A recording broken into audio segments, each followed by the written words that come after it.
How's it going, everyone? It's Sam. I wanted to do a video today kind of explaining Bitcoin. And I realize a lot of people still don't fully understand it. I think it does take a while. Michael Saylor says 40 hours to really truly understand Bitcoin. But this really hit me hard when I heard this for the first time. What makes money money, right? A lot of people wouldn't understand why a dollar bill is useful, right? Why are we using that instead of something else? So looking at the characteristics of money and what makes certain currencies great, what makes certain currencies terrible, right? I think that's important. Now, this will help us understand Bitcoin and why some people are so excited. Now, some people aren't buying Bitcoin for currency one day. Some people are using it as a store of value. Some people are saying it's an inflation hedge. Some people are saying that it's just going to go up in value and are speculating on it. But I think this is really important to understand maybe the premise of Bitcoin at the beginning to understand where it is now.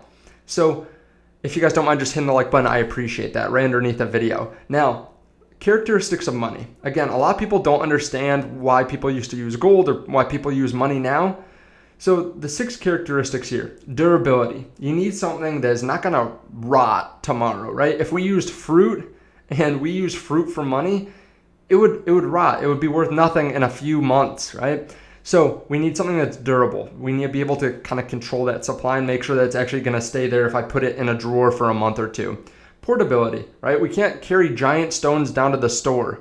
We can't use that as currency because it just doesn't make sense. It's not efficient. Then we have divisibility.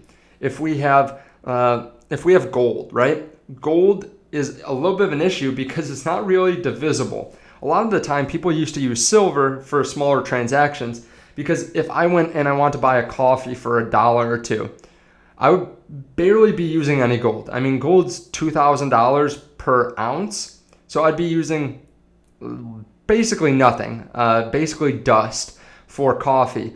Now, you need it to be uniform too, right? I need to know $10 is $10 is $10. It doesn't matter if it's slightly ripped or a little bit dirty. It doesn't matter the quality because it's the same thing, right? It's accepted. Limited supply.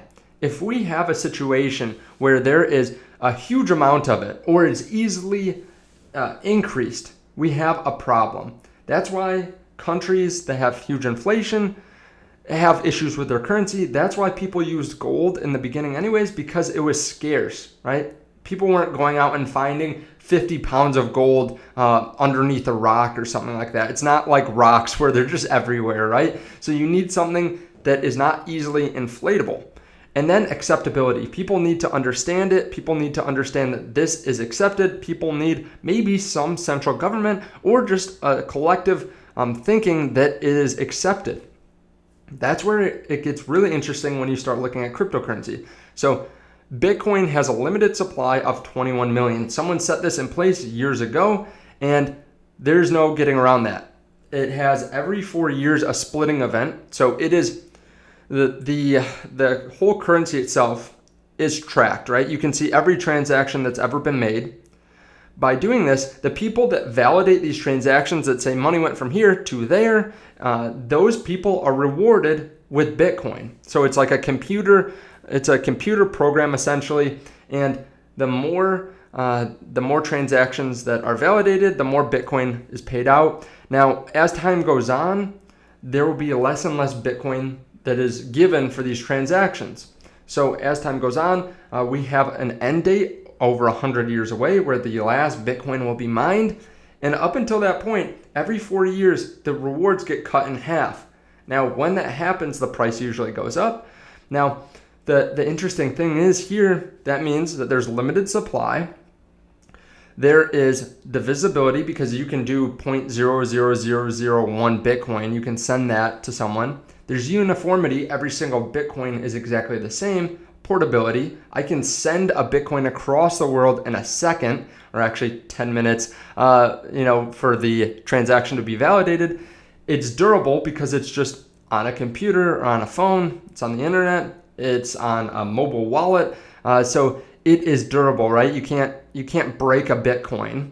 You can lose a Bitcoin, which is something different, right? If you take it off and put it on a hardware wallet and then you lose it, then that's a problem. And then it's starting to become acceptable, right? People are accepting it, businesses are accepting it, countries are accepting it as legal tender because it follows all these other things, right? If you look at money, a lot of people realized, hey, there's not a limited supply of money this last year. The US printed trillions and trillions and trillions of dollars. A lot of people, probably about half the population, thinks they printed too much. Half the population says they printed enough or not enough. So there is a large majority of people that are losing money due to inflation every year because there is not limited supply. But the US dollar follows a lot of these other characteristics. It's accepted, it's divisible, it's uniform, it's portable, semi-portable. I mean, now it was supposed to be backed up to gold, and now it's dollars that isn't backed up to gold, and now we're putting it on computers anyways, right? So now we're just having the US government back it up, and it is portable. The actual dollar bills aren't super portable, but now we can send wires and we can send money other ways. But there's still limits on that, right? You can send cryptocurrency a lot quicker than you can typically send something through the bank, even if you send a wire. And there's no central authority that says, no, we need $20, right? We need $20, $50 to wire this money across the US.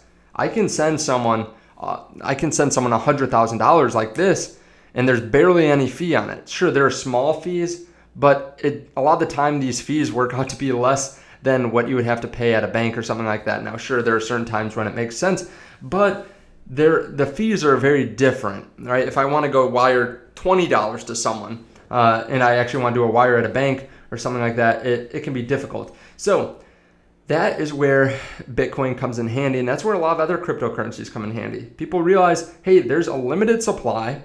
A lot of people like it. A lot of people see all the other technology. It is much more traceable than cash, right? I mean, the US government or some people that like to rag on Bitcoin say that drug dealers use it all the time. Drug dealers use cash all the time. That's a lot harder to trace, I believe. Sure, they have they have all the markings on it, and you can track it if you know what you are looking for ahead of time, right? They can put bills in to a pack or something, like banks do that, right? If they have marked bills, so that way if you go steal money from a bank, they can trace it down if you still have those same bills. But if you go up to someone and you steal $100 of their wallet, they're not going to find that $100 again, right? So that's something to consider. Now, overall, that is why a lot of people like Bitcoin. It follows a lot of the characteristics of money. It is becoming more and more accepted, and there are other uses for it. Other cryptocurrencies, they all have different use cases, right? Just like different companies have different use cases. They have different niches, but that hopefully makes it a little bit easier to understand that it is considered to be the best form of money, the soundest form of money, compared to something that's governed by a central authority. So hopefully that helps. If you guys want to try buying Bitcoin for the first time, or if you want to buy more Bitcoin and actually get an interest rate on it, you can check out the link down below to a BlockFi, where they pay an interest rate on Bitcoin and other cryptocurrencies.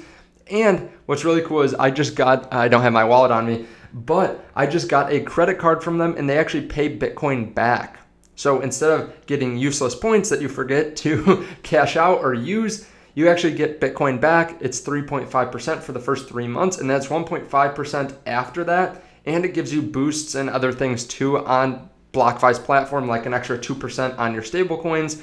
So it's pretty cool.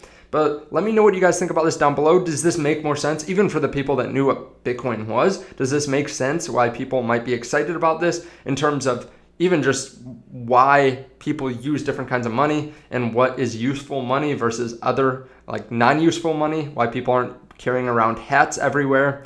So let me know your thought about this down below. Thank you guys so much for watching. I appreciate it, and I will see you in the next video. Bye.